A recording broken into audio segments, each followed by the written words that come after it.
Welcome to Digimon. Hello and welcome to Digimon and welcome to another deck profile. If you're liking this sort of content, please make sure to like the video, subscribe to the channel and ding that notification bell so you're not missing out on any of the latest content.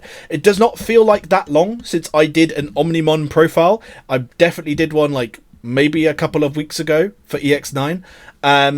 But I've updated it for BT22. I've been testing it with it for BT22, and I'm really liking it. It's still a little bit of a work in progress, I guess, and I think there's definitely some improvements I want to make to it.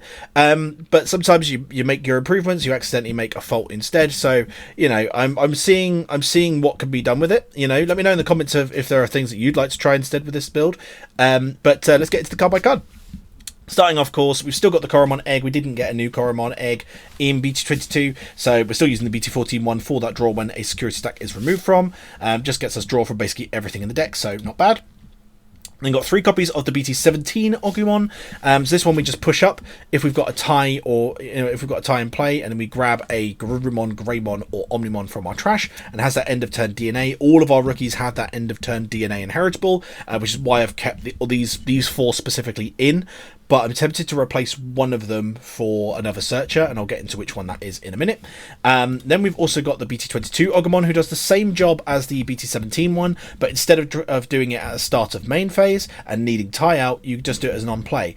Now, originally I was playing this one at 4 and this one at 2, but I kind of decided, actually, do you know what, it's kind of good to have them balanced, because this one essentially, so long as you've got the Tamer out as part of your setup plan, will grab you something from the trash, you know, essentially for free at some point, whereas this one obviously you'll pay 3 to do that, and this one can hide in the raising and let your security kind of go down a little bit to get some stuff in the trash, whereas this one needs something explicitly to be in the trash and then you need to play it later on. So you know, it's yeah, so I've got them as balanced because they do kind of the same job, but slightly differently. So I thought a more balanced approach would be the way to go. Then I've got 2 copies of the BT17 Gabumon, and this is the rookie that I'm tempted to replace, perhaps with something like EX4 Gabumon. So it's still another Gabumon name. You know, searching stuff from the top. Could replace it with the BT14 Agumon or BT12 Agumon, sorry. So we can get our tie tamers. But the reason why I'm tempted to replace this one is because of this guy, the Gabumon. And essentially this guy will grab everything with Omnimon in text. And because of that, it will whiff on this Gabumon specifically. It'll also whiff on a couple of other cards, I've realised. But I think I'm still okay to go for it. But that's why I'm tempted to potentially replace this with EX4 Gabumon, especially because the EX4 Gabumon, because of the way Nokia works, yes, we whiff on it with Wisteria for the EX4 stuff, but the EX4 stuff, because they've got the memory gain inheritable, Nokia will, you know, so for example, we've got the Gabumon, we go into the BT22 MetalGarurumon, we then warp an Agumon into a WarGreymon, we then gain a memory for that WarGreymon digivolving thanks to the EX4 inheritable. So I'm very tempted to replace that BT17 Gabumon with one of the EX4s, you know, and let me know in the comments if you think I definitely should. But onto the Gabumon from BT22. This is what the deck needed for a searcher. Now the one issue with it is because it adds Omnimon in text, there are a few cards in this deck which it will not add. So for example, it won't add Greymon, it won't add Alterous mode, it won't add BlitzGreymon Ace, because although it has Omnimon in it, it's got Omnimon Alterous in parentheses, and because that's all in parentheses, that counts as Omnimon Alterous, not as Omnimon. So it won't search those, and it won't search Cres either, but it will search your Agumons itself. It will search the WarGreymons. It will search the MetalGarurumons. It will search all of the Omnimons, because duh, because this luckily has Omnimon not in parentheses, so this one does count as Omnimon in text. It'll search all of your Tamers. It'll search your Miraculous Mega Knight, so it'll still search a crap ton of stuff. It just won't search, you know, the cards I mentioned. The other great thing about it as well, because it's adding an Omnimon in text and a CS card, a CS trait card, it could double add quite a lot. So it will say, for example, you do a search and you get Nokia and you get Time Map. You can add both of them. because that's got Omnimon in text, and Nokia's got CS. Or if you're looking more for the Digimon line, you can add your MetalGarurumon from BT17, because it does have Omnimon in text, because of the inheritable, and you can add your WarGreymon, because it's got CS. So I think this is the single best searcher that we could have had for this deck. Could we potentially build this deck so it's more consistent for it? Possibly. And I think, again, that's where we're looking to potentially improve the build. I am feeling really good about it. It's similar to how I built it in EX9. And, you know, we've got other ways of searching things. But anyways, we go on to the Greymon next. So this one I've still got in.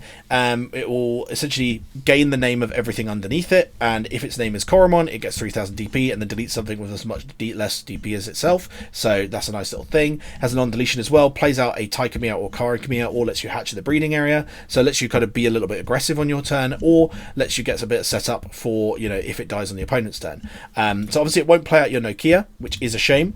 But I still think it's a really good thing to have, especially because I did try taking it out. In the EX9 video, I actually put on screen what I was thinking for BT22, and I was essentially thinking, okay, let's just cut out the middleman, let's just have rookies and level 6s and level 7s, bosh, it'll be great. But something I didn't think about was the fact that we were missing out on the draws from digivolving. Like, one of the best things about this Greymon is the fact that it can essentially, you can digivolve on top of your Agumons or your Gabumons with it, and then because it's got Koromon underneath it, an Agumon can digivolve on top of it, and you can essentially keep using it as a one card draw engine, essentially, which is why I made sure to put it back in. The other reason I put it back in, and bearing in mind also it's got that on deletion as an inheritable as well, which I didn't mention, is one copy of Alterous mode. I was playing 3 copies of this at one point in EX9, but I've gone down to 1 just because of space, especially because this trick doesn't come off often, but I love it as a one-off. Essentially, it deletes a Digimon with 8000 DP or less for the on-play when digivolving, and for its your turn effect is when any of your Digimon or Tamers with Tai in their name or Garurumon in their name are played, you then get to digivolve up into... it's also when your Garurumon's digivolve as well. You then get to digivolve into a Greymon level 6. So it's just a little way of kind of doing more of that shenanigans, especially with some of our one-offs, you know, to kind of get that digivolution going. You know, if we're in a situation where Nokia's not out, so we can't do that trick, and you know, or if we don't have any of the Tamers out, you know, we can still DNA into an Omnimon. You know, so it is pretty cool. It also gives us a massive DP inheritable with the 4000 DP, so if we're going up against certain matches like a Badomon or something like that, we can still get over them, which is good. Then going into our level 6s, there are a lot of them. Got 3 copies of the BT17 WarGreymon. Reason I've gone for 3 copies of this and also the MetalGarurumon over the BT22 stuff, because these guys have on plays, whereas the BT22 stuff doesn't. They have hand main effects, which is really cool. You know, you just go, cool, I'm warping for 6, you know, really, really good. But these guys have the on plays, so if you don't have that full combo, you can still, you know, you can still go for it, essentially. Whereas the other way around, you know, if you don't have the rookie out, then you can't do it. Whereas these guys are cool, we've only got 1 rookie out, slap, we're good. But this guy lets you delete an 8000 DP Digimon, or lets you warp one of your MetalGarurumons into a one of your Gabumon, sorry, into a MetalGarurumon. I'm very tired, can you tell? The MetalGarurumon then does similar things, but instead of deleting something, it suspends. And then both of them have inheritable effects, which they share with the WarGreymon from BT22 and the MetalGarurumon from BT22, which is, if this Digimon has Omnimon in its name, trash the top. If this Digimon has Omnimon, unsuspend. So the BT22 stuff also has those same inheritable effects, but they work slightly differently. The WarGreymon, like I mentioned, has the hand main effect instead of an on play. So essentially, if you've got an Agumon out and you've got Nokia out, for 6 cost, you warp into the WarGreymon. You then get one of 2 different effects, which is either your Gabumon will warp into MetalGarurumon, or you delete one of your opponent's Digimon with the lowest DP, which is pretty nice. You know, so slightly more limiting compared to WarGreymon. But, you know, lowest DP can also be less limiting based on the scenario. So if they've got something too big, this WarGreymon wouldn't be able to delete it. But if that big thing is the only thing out, this can. You know, so there is that. Then the MetalGarurumon from BT22, very, very similar. Hand main does the same thing as the WarGreymon, but instead of doing the deleting the lowest DP, you return the lowest level to the hand. So a nice little bounce effect. Also does the warping shenanigans as well. Then for one-offs, because I tried playing this without them, and I actually really missed them, is the one-off BlitzGreymon and the one-off CresGarurumon. In the EX9 version of this build, I was playing one of the BlitzGreymon and two of the CresGarurumon Ace. Gone down to just one of each. And the reason is simple. Utility. And some really cool combos with these guys. The BlitzGreymon Ace... Something I mentioned in the Gabumon video earlier in the week is D-Digivolve is so important against a lot of different builds right now, and this has D-Digivolve in space, D-Digivolve something by 3, so you have got that way of dealing with something like a Gabumon or something like that, you know, so there is that. Then on top of that, we've also got the end of turn effect where you DNA into an Omnimon Alterous and then you may attack. So that's pretty nice. It's specifically Omnimon Alterous though, so bear that in mind. And a security tap +1 is the Inheritable, so you can kind of ramp up your damage a bit more. Then the CresGarurumon Ace is kind of the one that's slightly more exciting actually. So both of them also have Alliance and Blocker, by the way. But both of them can also ace on top of the Alterous mode. That's nice. But the on-play when digivolving this one, return one of your opponent's level 5 Digimon to the bottom of their deck, so you're bottom decking them completely. And all turns effect is when any of your level 6 Digimon would leave the battle area other than in battle, 2 of your Digimon may DNA Digivolve into an Omnimon Alterous in the hand. So what's really nice about this CresGarurumon Ace is this adds an added layer of complexity when Miraculous Mega Knight is out. Because, yes, you can't ace on top of this with Omnimon Ace, but if this dies... you know, then we can either use this effect to go into an Omnimon Alterous, or we can use the Miraculous Mega Knight to go into any of our Omnimons. You know, and on top of that, if we had a WarGreymon out, then we could threaten the Ace as well. It's just added layers of complexity for our opponent to deal with. The other great thing about them as well is, obviously, the WarGreymon and the MetalGarurumon will be 8 cost if you've got a Tamer out, whereas these guys are going to be 7 regardless. So a lot of the time what I find is, say for example you've got a couple of your Time Mat Tamers out. So this happened in testing actually. You've got a couple of your Time Mat Tamers out, you know, and you've got a Greymon out or something like that, so one of these Greymons. You then think to yourself, okay, what can I do here? I will slap down one of these guys for 7 cost.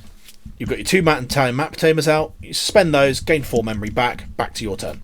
So they are pretty good in that regard. Both of them also are cheaper ways of performing the Alterous mode combo if you so choose to do that. You know, like I say, the Alterous mode combo doesn't come up all that often, so I would be tempted to cut it, but I do also like it as well. And I do love these guys. I couldn't get rid of them. The CresGarurumon Ace also adds an extra layer of complexity to this as well, which happens in the Agumon matchup, will most likely happen in the Gabumon matchup too, which is this Digimon's attack target can't be changed. And I can't tell you enough, for a one-off card in this build, how many times that comes up, because it's really important. Would I be tempted to have it at 2? Possibly, but this deck is so tight on space, so it's really difficult to do so. Then we've also got Omnimon from BT22. So this is our newest Omnimon, so going into our level 7s. It could DNA off of a Greymon or a Garurumon level 6. Has blocker and then decode for red, black, or blue, yellow. So if it were to be deleted, then you're going to decode, and out comes your Agumon, out comes your Gabumon. Not bad. Then on play when attacking, not once per turn, delete one of your opponent's Digimon with the lowest DP. So when you want to suspend with your Garurumon effects, you then just delete something else. And also has a when Digivolving effect of, for every 2 same level cards this Digimon's stack has, return one of your opponent's Digimon to the bottom of the deck, then this Digimon may attack. So even if you don't have your Time Mat Tamer out, this could still attack, which is really nice.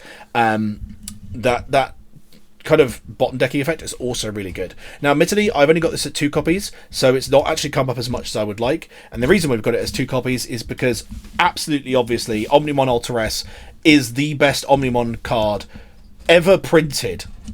Like, apart from maybe Omnimon X from BT20. It's so good. It's too good.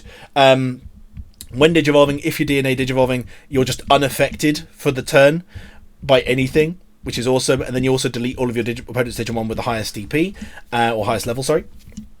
Then on top of that, the end of attack is the real meat and potatoes of this card. It'll attack in, you'll then get to play out a Greymon or a Garurumon out from underneath it, also version 1, version 2 if you're playing that build, and then you put this into security, so you give yourself a recovery.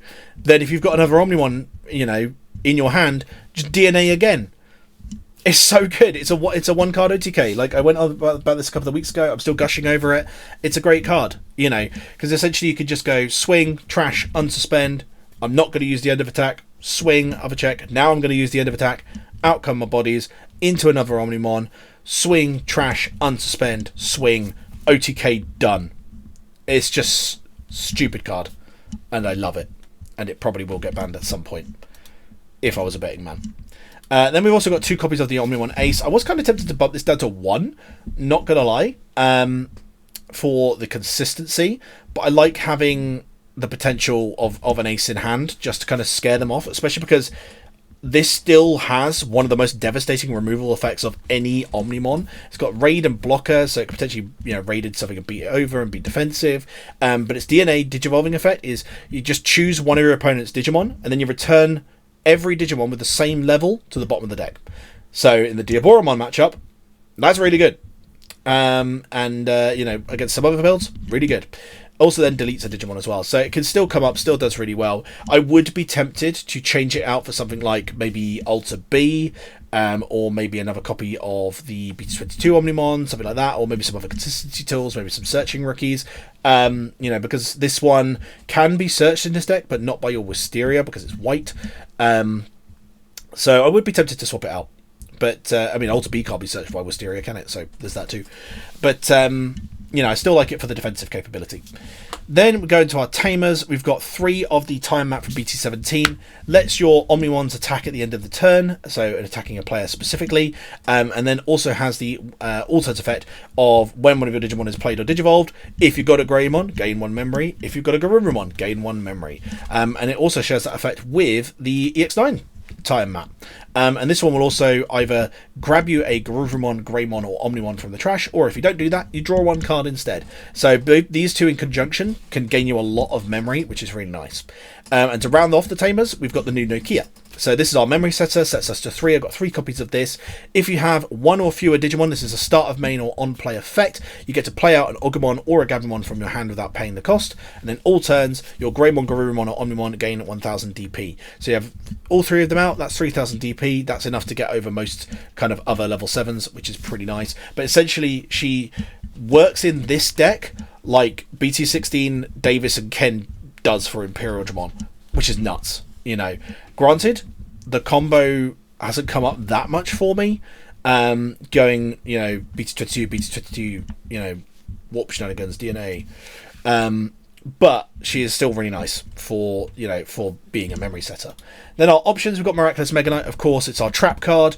You get to play out an Agumon or a Gabumon from your hand or trash as the main effect, and then put it in the battle area. And then when one of your level 6 Digimon with Greymon or Garurumon in its name would be leaving the battle area outside of a battle, you then delay DNA into an Omnimon card in its name. Also has the security effect to play out a tie or a map from your hand or trash. So if one of your tamers got trashed or deleted, you can play them out from the trash, which is quite nice. And then we've got Wisteria Memory Boost, just to round things off. Searches most of the Digimon in the deck. The only 2 it doesn't are the BT17 Greymon and the Omnimon Ace. Everything else it searches and gives us just a little bit of a memory boost. But that is the deck, guys. I do play my Omnimon deck, I think, a little differently to some people doing it. I said in the Diaboromon video, which obviously I'm fresh from doing, that I always think outside of the box, but then there are other people thinking outside of the box that my box is inside. And there are some people I think that take that a little bit too far with Omnimon. Like I have tried to death to make adventure stuff work in Omnimon, and I just never get on with it, like ever, because you need to really change up the build for that, and you just get rid of color consistency and all of that sort of stuff, and I just don't enjoy it. If you guys disagree with that, let me know in the comments below, like what kind of success you guys have had with the more kind of adventure oriented Omnimon builds. Of course, not counting true adventure, but with Omnimon, that's slightly different. I'm meaning more the classic Omnimon DNA stuff, but you've put some adventure stuff in it, because I friggin' love the other version. So when you're going adventure based but with an Omnimon top end, that's chef's kiss. I love that. But I don't like putting adventure into this build specifically, but let me know if you guys agree with that.